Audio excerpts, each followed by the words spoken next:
Hoje, como vimos na primeira aula, o Brasil está sem rumo.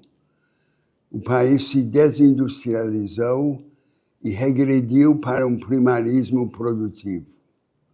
Caímos, paramos, estagnamos, e a nossa queda está disfarçada pela nossa riqueza em recursos naturais. A agricultura, a pecuária e a mineração pagam as contas do consumo urbano. Escondem de nós a gravidade do descalabro. O Brasil regrediu ao primarismo produtivo, mas a regressão econômica foi paradoxalmente acompanhada pelo surgimento de um novo Brasil. Dezenas de milhões de brasileiros que abraçaram uma cultura de autoajuda e iniciativa e uma teologia de superação. Falta um projeto para eles e, portanto, um projeto para o país, de democratização das oportunidades e das capacitações. Um projeto que afirme a primazia dos interesses do trabalho e da produção sobre os interesses do rentismo financeiro.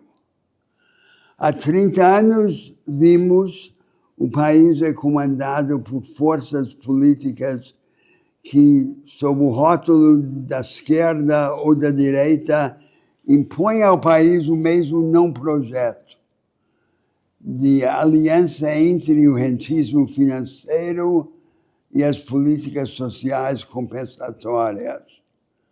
O juro e a esmola é o binômio que comanda o país de hoje.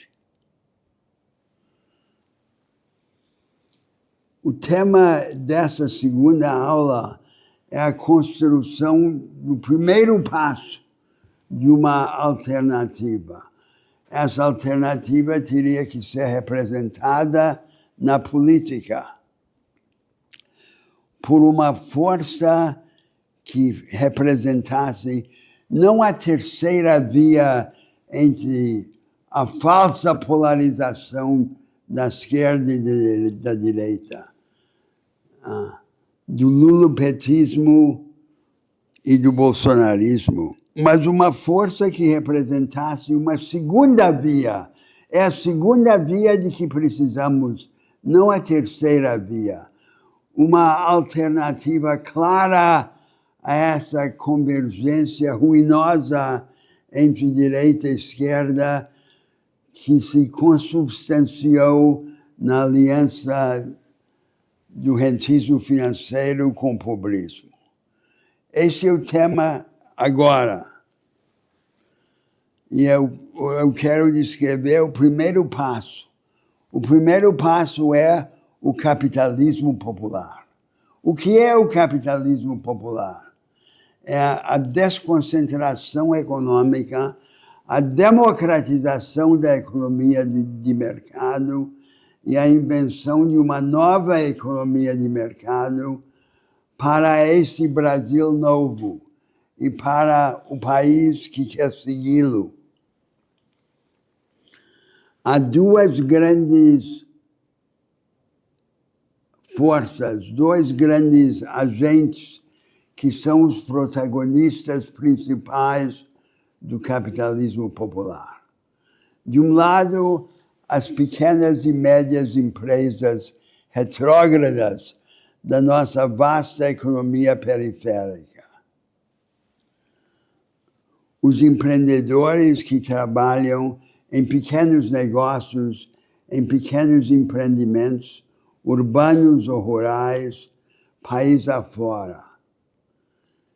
E, de outro lado, milhões de brasileiros que são agentes econômicos individualizados, sem vínculo estável com grandes empresas. São os chamados informais.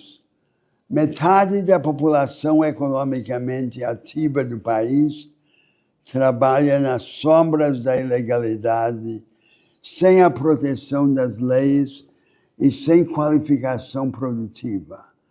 E na economia formal, uma parte crescente da força de trabalho está em situação de emprego precarizado, temporário, terceirizado, inseguro, fragmentário. Se juntarmos os informais com os precarizados da economia formal, é a vasta maioria de nossa força de trabalho. Que esperança podemos ter nós de um processo de produtividade cumulativa se a vasta maioria de nossa força de trabalho é uma horda amorfa, desorganizada e desqualificada? O capitalismo popular é a solução para esse problema. O cerne, a essência da ideia do capitalismo popular é soerguer essa massa definida por esses dois agentes que representam a maioria do povo brasileiro e trazê-lo para cima para a qualificação do nosso aparato produtivo. Numa época em que a indústria convencional instaurada no sudeste do país, em meados do século XX, já não é a vanguarda, é apenas um resquício de uma vanguarda anterior ou o satélite de uma nova vanguarda. A nova vanguarda seria a vanguarda da economia do conhecimento. Essa nova vanguarda já existe em todas as maiores economias do mundo, nos países ricos ou nos países continentais em desenvolvimento. Mas existe apenas em forma insular e excludente, em ilhas, em fragmentos, em franjas que excluem a vasta maioria dos trabalhadores e das empresas. A nossa tarefa no Brasil é representar para a humanidade a ideia de uma economia do conhecimento inclusiva, includente, uma economia do conhecimento para muitos e não a economia do conhecimento para poucos que temos no mundo. A solução do nosso problema nacional é inseparável de uma alternativa para a humanidade que resolva este problema. Para isso, para levar este projeto para frente, nós teríamos que romper com nossa praga, o colonialismo mental. Nós estamos acostumados a nos imaginar como pequenos. Para formular e executar esta tarefa, teríamos que nos ver como grandes. E esta transformação espiritual é até mais importante do que a solução dos problemas econômicos práticos. O Brasil é um dos únicos países do mundo onde o Estado conta com muitos dos instrumentos que seriam necessários para a execução dessa tarefa. Esses instrumentos são a herança do corporativismo varguista, que foi parte da base do vanguardismo econômico na fase histórica anterior, em meados do século XX. A indústria convencional e substitutiva de importações. São instrumentos como a Embrapa, o Sebrae, o Senai, o Senac e os bancos públicos de desenvolvimento.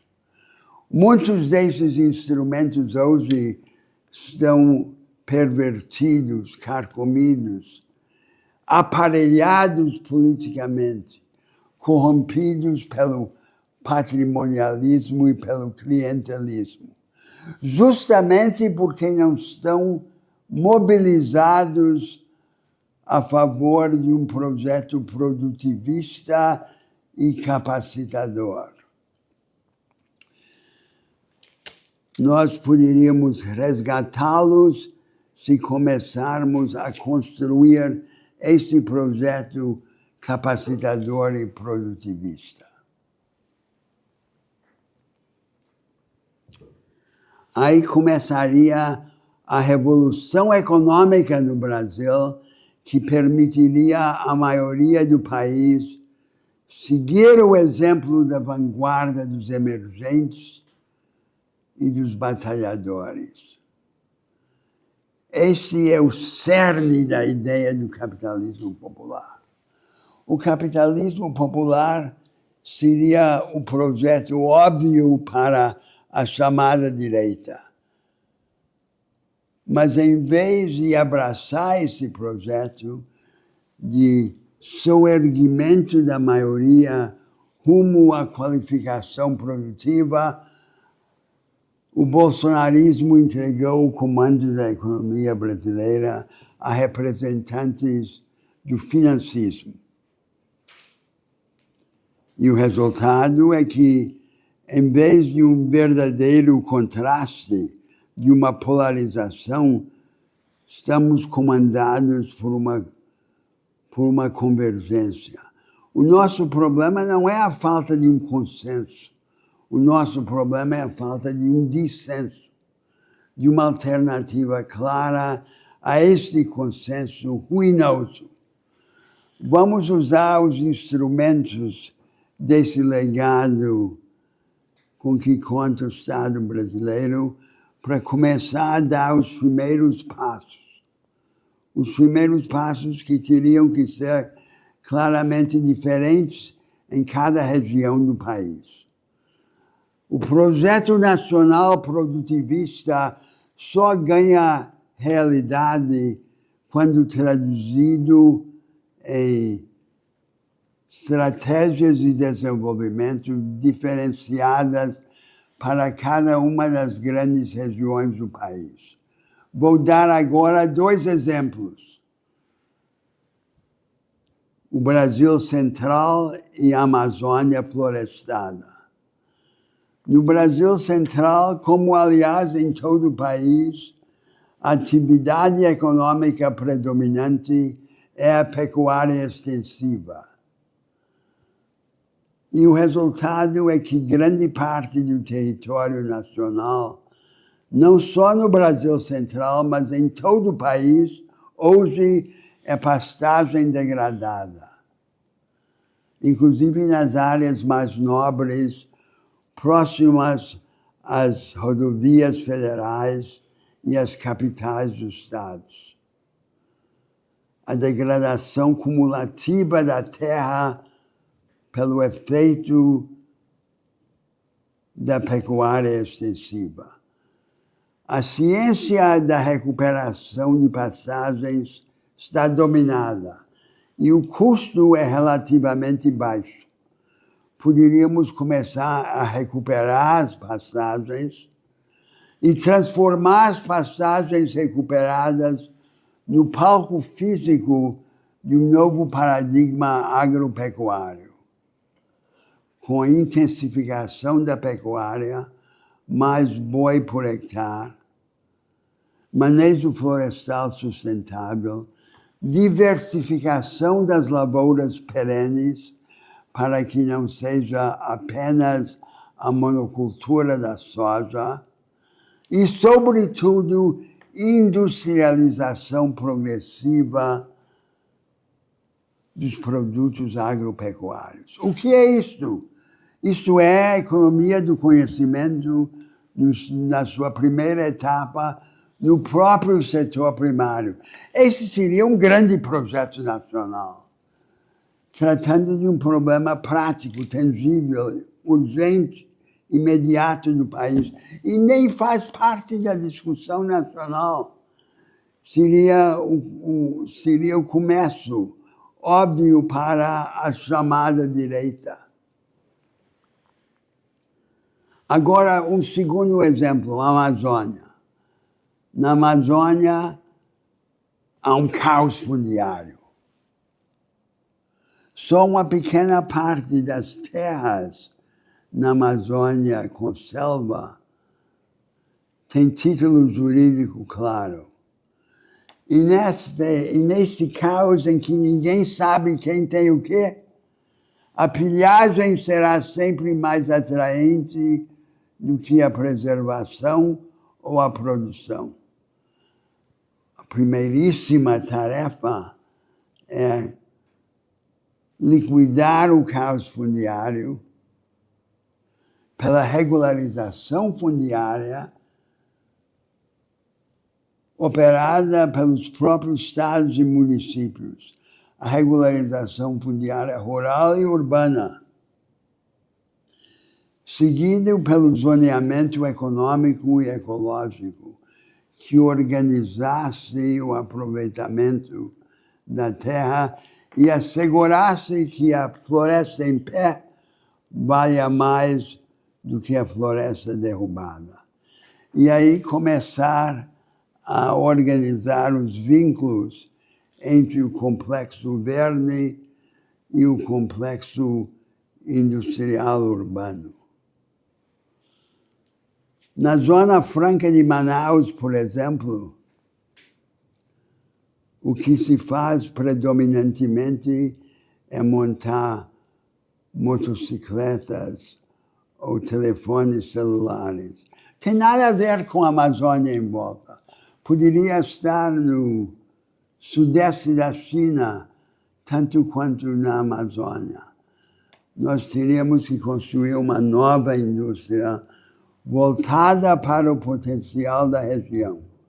Não só madeireira, mas aproveitando o potencial, inclusive, médico e farmacêutico da biodiversidade da região. Há 2 projetos na Amazônia. Um é um projeto falso. É um projeto de extrativismo artesanal. Sem escala, sem tecnologia, sem base científica e, portanto, sem futuro. Os silvícolas, as populações nativas, recolhendo látex das árvores, apanhando nozes no chão. Isto é uma fantasia repelida, repudiada pela população da Amazônia e abraçada só por gente do sul e sudeste do país que nunca pôs o pé na Amazônia. A alternativa a isto é o vanguardismo científico e tecnológico. Quer dizer, o desenvolvimento sustentável da Amazônia ou é um extrativismo artesanal arcaico, ou é a economia do conhecimento na Amazônia. Não há nada no meio entre o arcaico e o vanguardista. E assim seria em cada uma das grandes regiões do país. O Nordeste é outra realidade.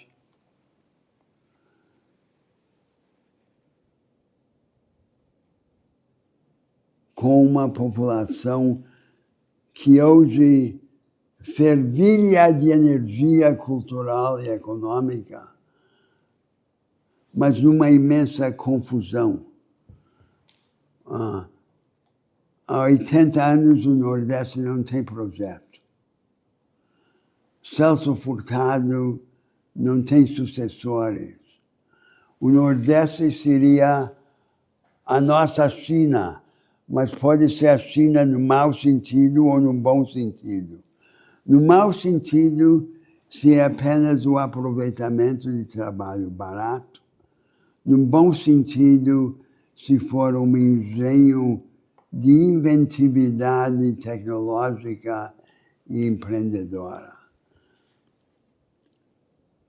Nós teríamos que reorganizar o desenvolvimento do Nordeste. Como essa boa China, não como amar China. E no Sul, nós temos o predomínio da pequena propriedade rural e urbana,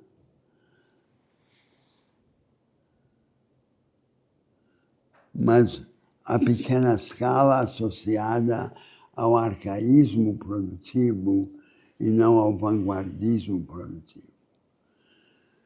Portanto, a política regional, as estratégias regionais são o prisma pelo qual teria de passar esse novo projeto produtivista do capitalismo popular.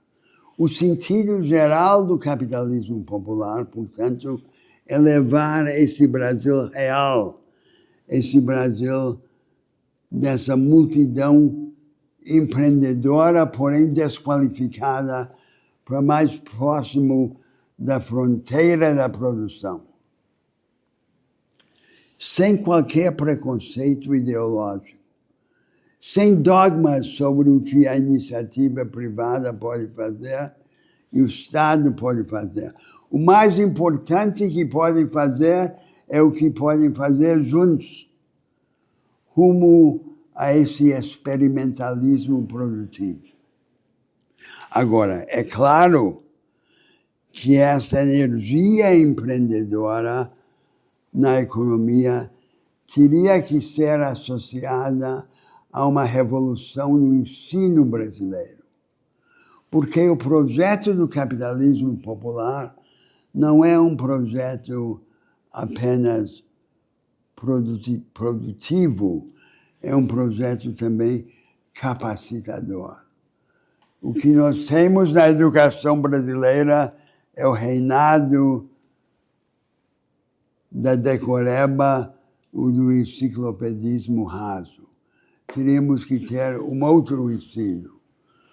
Um ensino que, em primeiro lugar, privilegiasse como tema a transformação.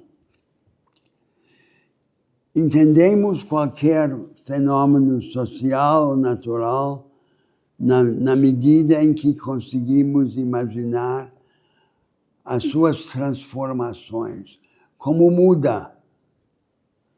Não o possível distante, remoto, especulativo, mas o possível adjacente, as próximas etapas.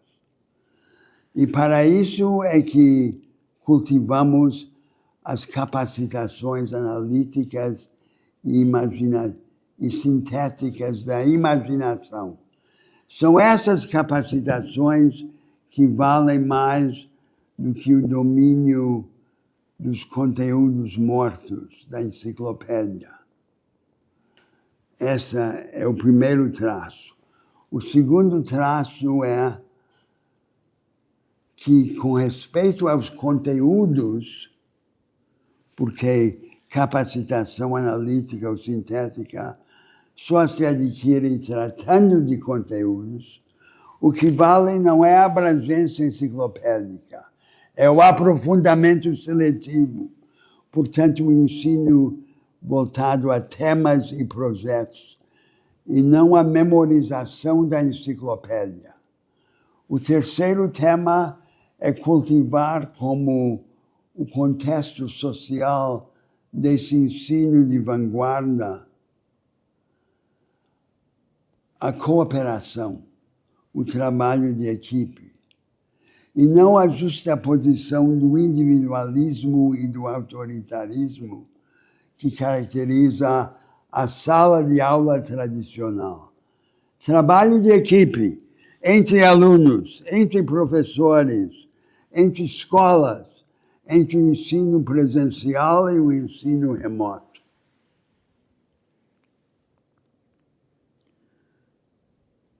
E o quarto tema, e talvez o mais delicado e importante, é que esse ensino revolucionário e capacitador seja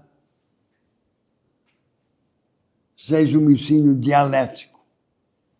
Nada deve ser ensinado apenas uma vez. Tudo deve ser ensinado pelo menos 2 vezes de pontos de vista contrastantes, porque essa é a única maneira de libertar e equipar a mente.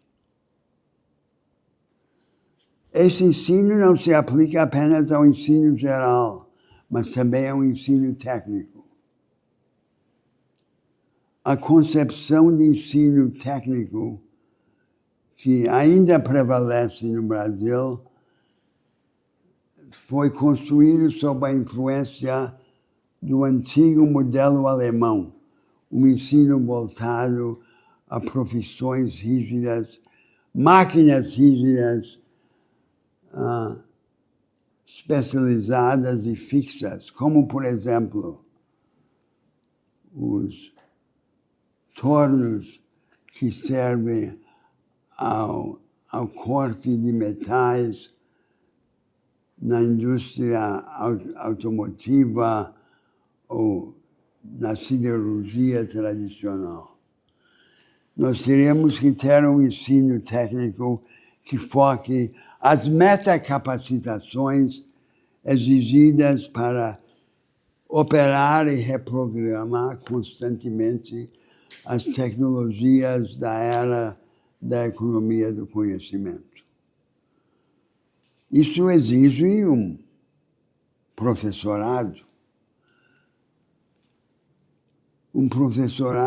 organizado como carreira nacional por colaboração dentro da federação, que atraia os melhores talentos e seja adequadamente remunerado.